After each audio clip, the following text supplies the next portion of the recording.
Hi guys, and welcome back to the channel at VAG Technic. So we are in the garage as usual. It's after 6 o'clock actually.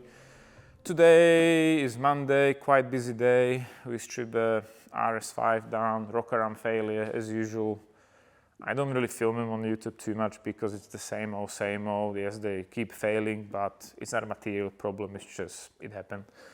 And mainly in this video, we will be finally working on something more interesting, which is a V10 engine, BUH RS6 from the blue RS6, what I'm working for a bit of a while now.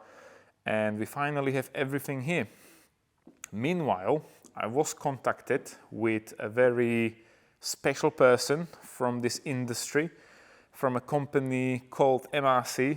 Like I mentioned, I'm not a big fan of MRC not because they do a bad job. It's just because it's taking longer to book with them and we have to move on and people are pushing us as well and this and that. So MRC to me is like the toppest level you can actually go. We are here sort of like a low human form, which we can just strip things down and put them back together. Sometimes it works and sometimes it doesn't.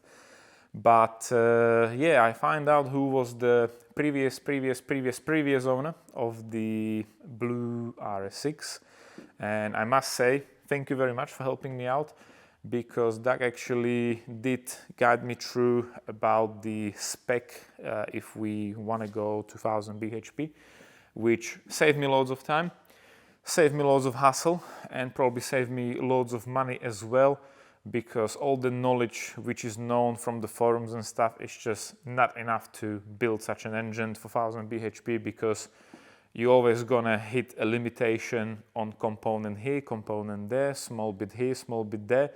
And because they went through the process several times, they already have the top secret information. So first thing first, we don't need actually upgraded high pressure fuel pumps. Which means, unfortunately, for Bartek, I'm sending back these pistons for the high pressure fuel pump because very smart move. There's no pressure relief valve on the rail, so if we will do more fuel pressure on the rail, there's nothing that will control it, which means it will be a bit of a problem to tune the car, and we will need different injectors. Which is a good news that I can get them, but the bad news is it's like absolutely stupid money. The only way how to get these injectors is directly from the Porsche dealer, unfortunately. I did find a few dodgy websites, but I wasn't brave enough to actually order them from them because I don't want to lose quite loads of money just to try out. To save a bit of the money is not worth it. Also, I was advised on many other small details from MRC, like what to look at, what to do, what to adjust. So thank you very much for all the information. Also, we have back the crankshaft from the balancing, and that was sorted. They actually drilled 1, 2, 3, 4, 5, 6 holes for over 500 pounds into the crank to balance it. I was told that the conrods and pistons are sort of good quality. They are up to 0.5 gram, which says on the packaging as well, which is fine.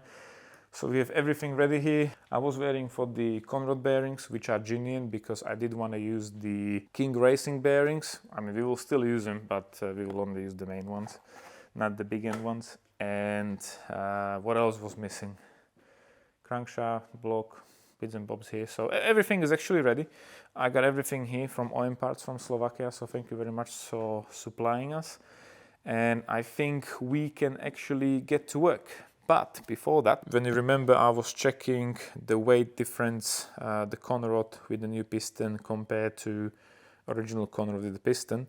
And some people told me that these pistons are not food and this and that. So we can put them on a scale and check how many grams is ZRP, which I think is Vossner piston, but it's ZRP, no matter what you call them. So it's 323 grams without piston rings and a pin, compared to original 364. So yeah, different material. However, everything is ready here. Meanwhile, the block is all cleaned up and everything, and I also did drop the original block from the car, which I think is not economical to repair, to the same company who've done the crankshaft for us. And you can probably tell why it will be expensive, because the whole setup is very tight. It's very, very tight. And it have to be a build setup. We just can't put a liner with no T oversize on the top. So ideally we need a liner which will be put in. It will have an edge on the bottom, but also there will be like more space on the top, so the cylinder head will be holding it in, and obviously the head gasket will go through and stuff like that. So I left the block with them. I don't know how much they're gonna quote me, but so far what I found, we can get actually a liner for these V10s, and the main problem is this: there's not enough space to actually put a liner. So my plan was like, why to take extra material? We can actually put the liner in the 84.5, so make tight, and whatever is maximum to make it smaller, we can just get a piston done, like whatever diameter really. But that's like if and maybe and one day, but we will see. Depends on the money, because I already spent too much money, and I'm not planning to build another RS6 V10 in the near future, because it's just absolutely mental money. But before we will actually start putting it back together, it's actually clean and it's ready to be assembled. We have these plastic gauges here, as usual. I don't think there will be a problem, but it's better be safe than sorry. So we will turn the block around. We can put the bearings in place, and we will be installing the crankshaft in for the first time. We have to tighten the bottom plate to it, and we will be also checking the conrod bearings if they're not too tight or whatever, because you never know. You might buy even the new stuff and things can go terribly, terribly wrong. So I'll put the camera over there to Mr. Ken block, and I will start putting it back together.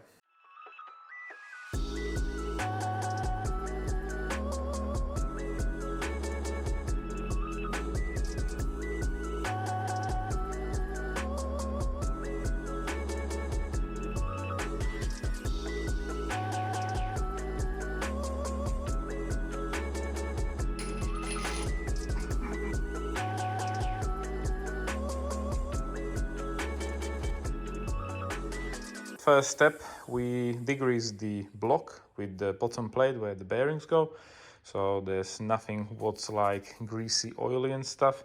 And we put the crankshaft in place, so there's no oil channel on the top where the gauges go. And we put new bolts, of course. We tighten them down to the first Newton meter spec of 30 Newton meters for the long ones, which are the inner one. Then the 20 Newton meters, the shorter bolts, which are the outer one in the correct orders. And then the second spec was 50 and 40 again in the same sequence. So right now we ain't gonna turn the crank because we wanna check the clearance, which is in between the bearing and the crankshaft. I think this is the best way to actually double check things, because you never know.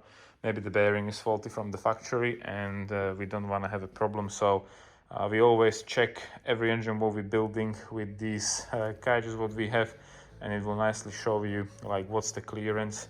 If it's in the spec, of course, when it's like way out, like it's too tight or there's a bigger gap than it should be, we have to find out what it is and we can't continue with the engine build.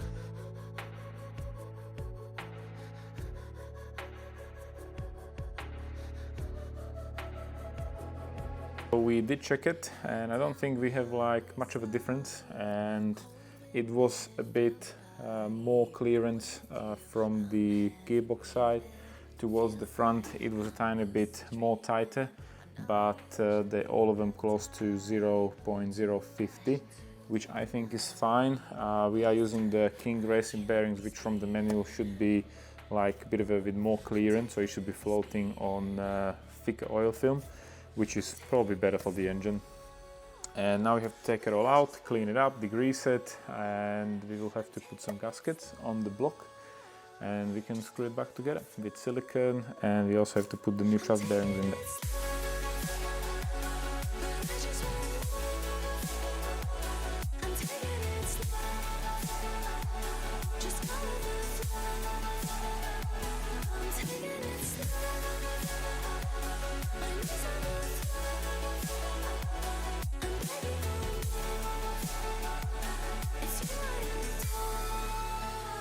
Okay guys, so crankshaft is in and we've done the longer again and the shorter again. So the longer ones in a proper sequence, we've done 30 and 50 Newton meters. Shorter ones, we've done 20 and 40 Newton meters in the correct sequence, of course. And now, I'm gonna try to turn the crankshaft. Still turning. It's not turning like it used to turn, like when we're doing it with oil. We are using a different oil or loop assembly to be more correct, which is more sticky, which should create longer protection while the oil pressure is there, because I'm not sure how long we will have to crank it till the oil pressure actually will build up. So if you're asking what I'm using right now, so we're using this ultra stick engine assembly loop, which is like raspberries, very loads of raspberries, and it's really sticky, so it's holding like the truss bearings in place and stuff. So far good. I have old piston ring, the top one, versus the Vosner one, which was in the ZRP box, and this one is 0.50 and it will not get in, so we have to try something different. This one is 0.30, so 0.30 will fit to the new piston ring, but this one is more, so we have 0.40 which will fit. So it's 0.1 millimeter difference in the gap in between the old and new. I was reading the manual from the box and it says it should be between 0.25 to 0.50. If we want to push like nitros or something which will significantly cool down the combustion chamber when it's working hard, we should have a bigger gap in there. But in our case, that don't need doing. So I will leave it as it is. Also on the manual it says it's already got to the bore size what we're using for this engine. I was looking on internet and obviously it should be the correct spec. So we will leave it as it is, we will not touch it.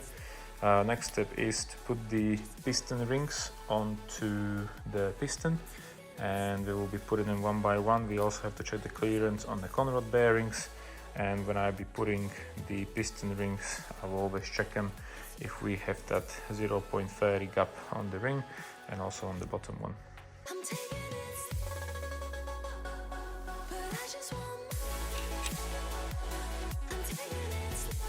Okay guys, so the first conrod is in, well, with the piston, of course, looks like it's a piston.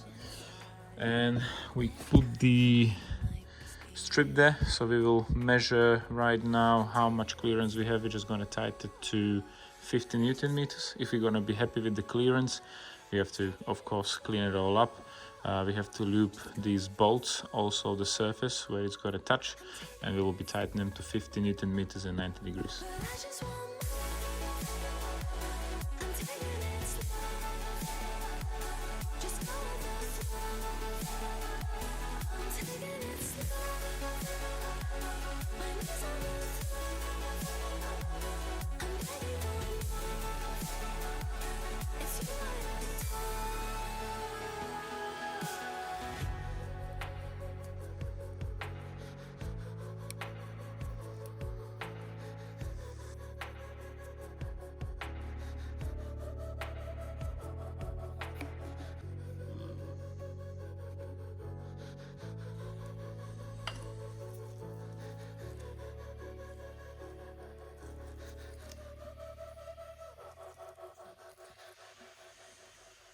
Okay guys, so it's still spinning by hand on a very small surface.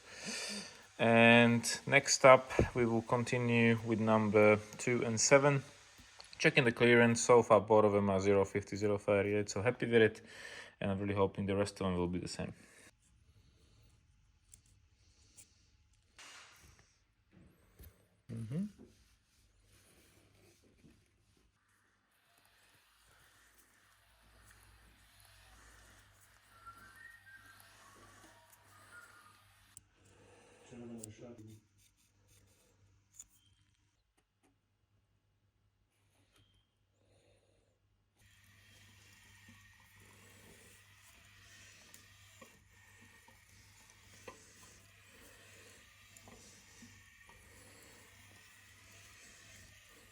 Okay guys, so I am finishing for today. I think it's after 11 in the evening.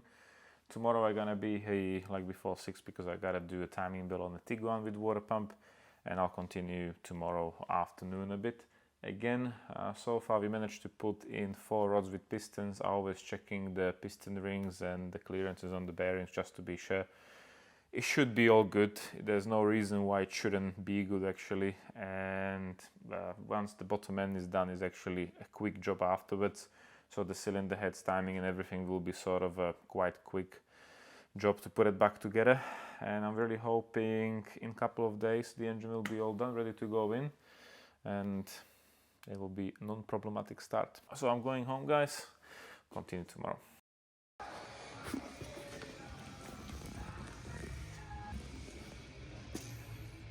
Okay guys, so day after afternoon, I've done a timing build kit today on the Tiguan and an oil change on the transporter, and I can continue with the V10 build. So we have conrods with the pistons ready here. We finished yesterday with the block. I managed to put 4 rods with pistons in there, check the clearances, check the gaps on the rings, and we have to continue with the piston rings. So I'm gonna unpackage them. We will be putting them into the cylinder where they go. We're gonna check the gap on all of them. We have to install them, put it in one by one, check the clearance on the conrod bearing just to make sure we are in the spec. And from that on, it should be sort of quick job. So let's continue.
Okay guys, so we took the bolts out again because there's one more plate going above it.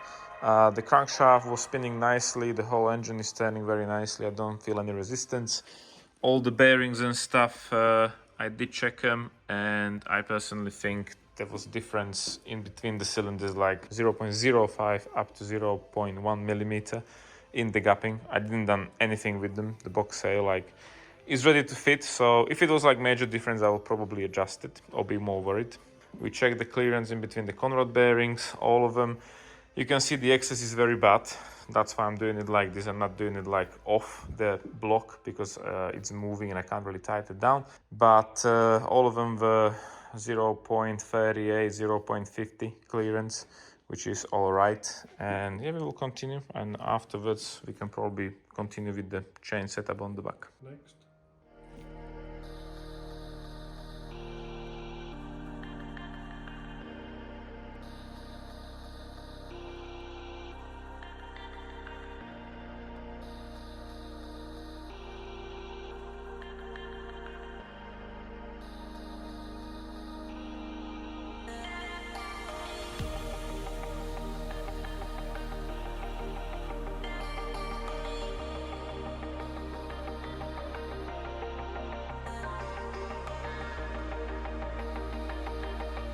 Okay guys, so that was a very lovely exercise.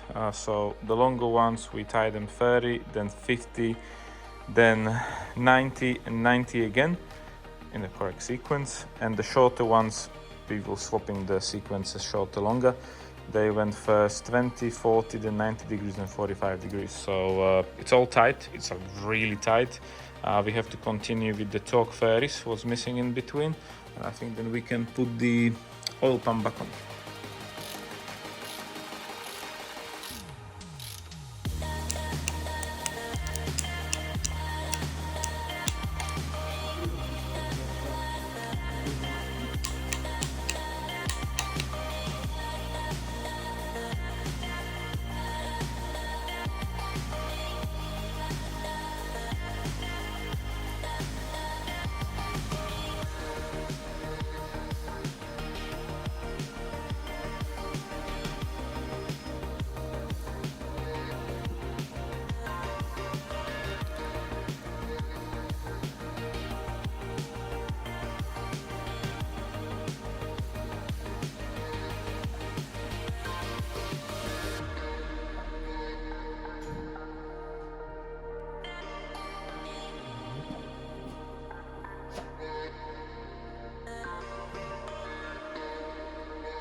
Okay, so we put the cylinder heads on. It looks like an engine a bit now, and we lubricate the frets for the bolts, also the top of the head for the bolt, so it's sliding nicely.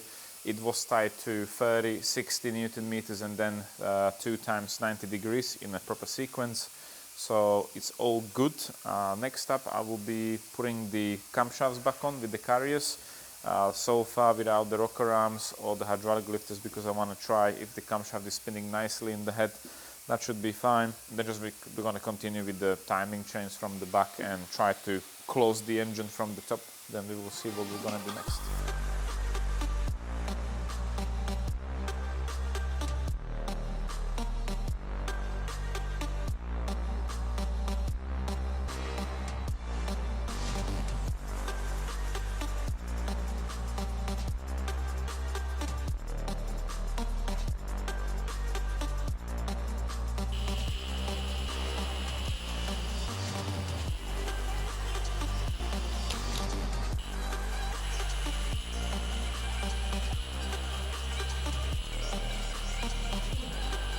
Jede hezky.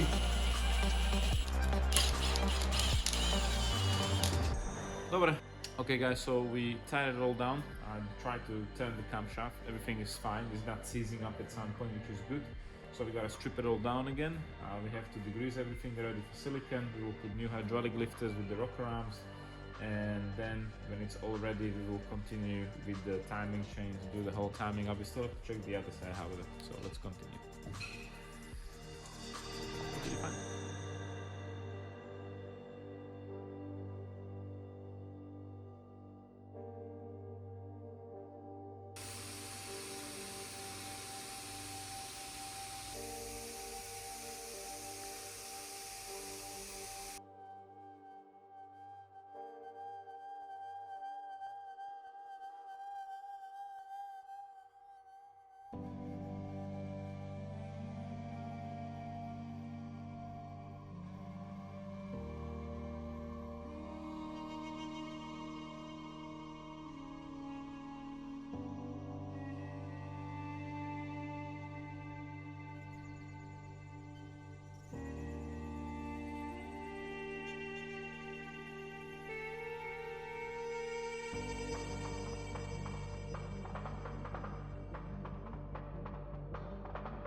Človeče, tam je kľúka.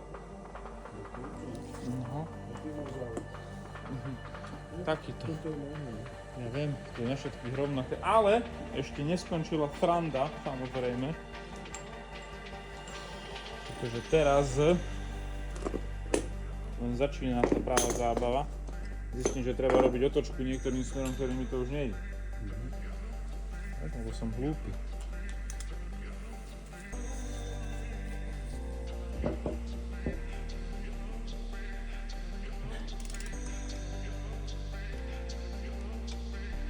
Som bol na timingu. Hej. Tak takto by malo byť na track. Potom som tam bol. Ty vole, to som nervy.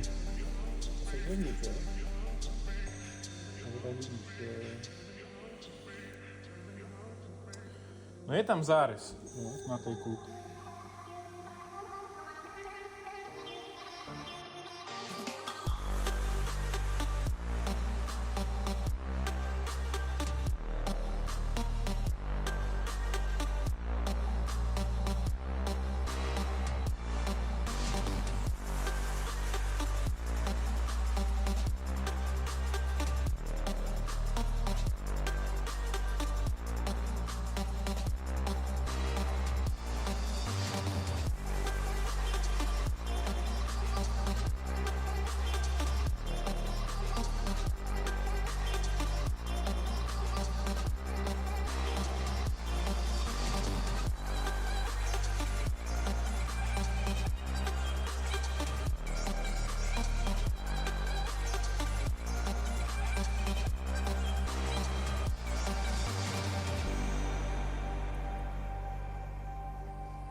Okay guys, so we are finished in this video for now.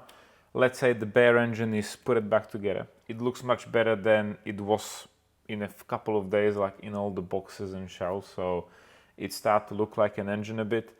I must say the whole engine build up probably took me about 3 days because it's a 10 cylinder, so you gotta check everything 10 times, put the piston in 10 times, put the rings on 10 times. So it was time consuming, especially I am not really 100% familiar with this engine because I only stripped down so far two to the bare engine. So when I was putting all the new gaskets and stuff what is here, I will have to check in the catalog like which one goes where, because they all look similar but they have different purpose. So far I didn't done any major mistake. The engine is turning, which is good. I didn't check the compressions unless by turn it by hand because we don't have the injectors in yet. And yeah, I'm pretty happy with what's done till now. Today is Wednesday. My plan is by end of this week I would like to have the engine with everything unleashed, get it ready to be put into the chassis. If everything goes really well, maybe I would like to put the engine in the car actually and make the maximum effort to make it unleashed start, but that really depends on loads of things. So far everything goes like really steady and well, so it's fine. I also did find out we need more stuff again, so every single time I find out I need something again, it's costing me 600, 1,000, 1,200 pounds. So it is getting absolutely mental, but it's just too late to stop right now because if the car ain't gonna push 1,000 bhp, the whole effort was useless. 996 don't count, 998 don't count. It gotta be at least 1,000 and more. So that's the plan. We'll see how it goes. Definitely I'll keep you updated. In the next video my plan is to start putting the turbos back together. There's loads of pipes and stuff that needs to go on, and also there's quite loads of things like alternator, air conditioning pump, all the pipings, put the gearbox on there. So there's still plenty of things to do, especially in the middle where's all the vacuum and stuff. There's like really loads of things that needs to go on, and I have to keep remembering everything. So yeah, but I'll keep you updated. Anyways, thank you for watching right now, guys. Thank you for all the support in the comments and stuff. And I'll see you in the next video where we will be finishing the V10. And take care for now. See ya.